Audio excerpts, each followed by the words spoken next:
But if you're with WABE, please say it, because I do not know what their reporter looks like. But I want to thank everyone for coming out to this press conference. It means a lot. We did this last year. There were no members of the media, and we did it with my mom recording on her iPhone. Yes, she did. And we made the Gwinnett Daily Post and a couple Korean newspapers.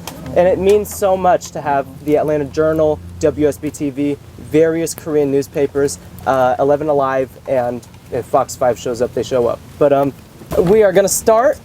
Again, thank you so much to the members of the media that are attending. We have our district attorney. We have multiple state legislators joining us right now. And I want to thank members of the media once again. And to start officially.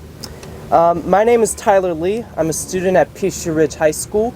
I became a proponent for gun safety and measures that prevent gun violence after the horrific school shooting that took place in Uvalde, Texas last year that led to the senseless murder of 21 people, a majority of those individuals being children under the age of 12. I organized this press conference to address the concerning amount of gun violence taking place in my community here in Gwinnett County. And I'm here to call out those in power who are continuing to let this happen right now. The time for common sense gun safety legislation is now. Our communities are hurting right now because of the inaction of certain lawmakers. Mothers are burying their children across this county because politicians that are bought and paid for by the gun lobby refuse to act. Teens across Gwinnett and the Atlanta metro are routinely becoming victims to gun violence right now because we have people in power refusing to act. Last week, 3 teens on their way to a house party in Lawrenceville were shot on the way in their car. Throughout this year, we have seen a wave of teenagers involved in shootouts, drive-bys, and straight-up homicides. I hope our leaders realize that their children could be any one of these newspaper headings right now. If we do not act, I could be next. We cannot take chances, and we have people in power right now that continue to gamble, to continue to remain static in their place because they are bought and paid for. Over the summer, I will be meeting with law enforcement and local governments to help address gun violence in Gwinnett County.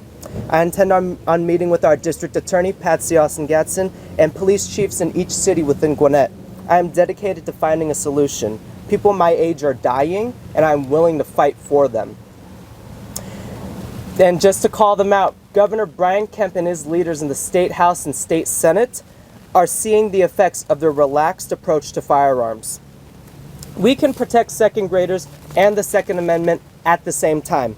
There is no reason why either of them should be off the table while we continue to strive for greater restrictions on weapons of mass destruction. Someone who truly respects the Second Amendment understands how dangerous guns are. They should not be in the hands of an 18-year-old. They should not be in the hands of individuals that are deemed mentally unstable by the courts. We need red flag laws, and we need extensive background checks.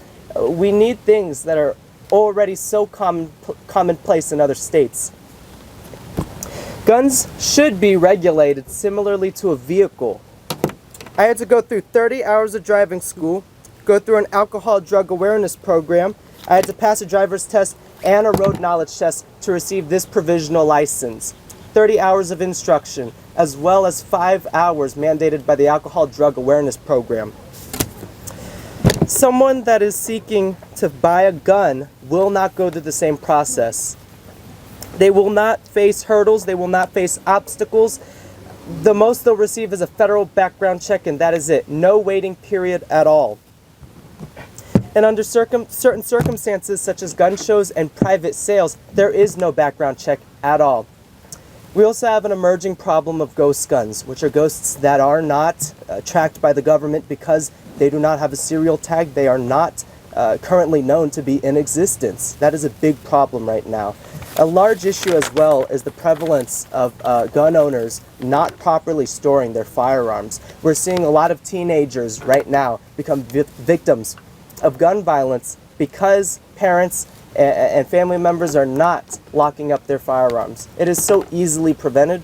We had a bill in the General Assembly. It was the only gun violence related bill that saw a hearing. and the Republicans in the State House refused to let it pass because they knew it would work. We need firearms to be safely regulated. We need them to be safely stored. We are the United States of America, the best country in the world. To have such a preventable issue terrorize us in this moment is truly shameful.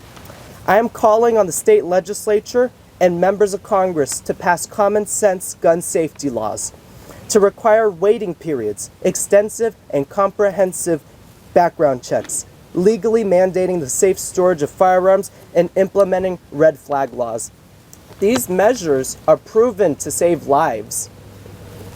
When my parents were young teenagers, their number one leading cause of death was car accidents. In my generation, it proves to be gun violence. Let me and all other students across this nation see the day that we graduate high school and college.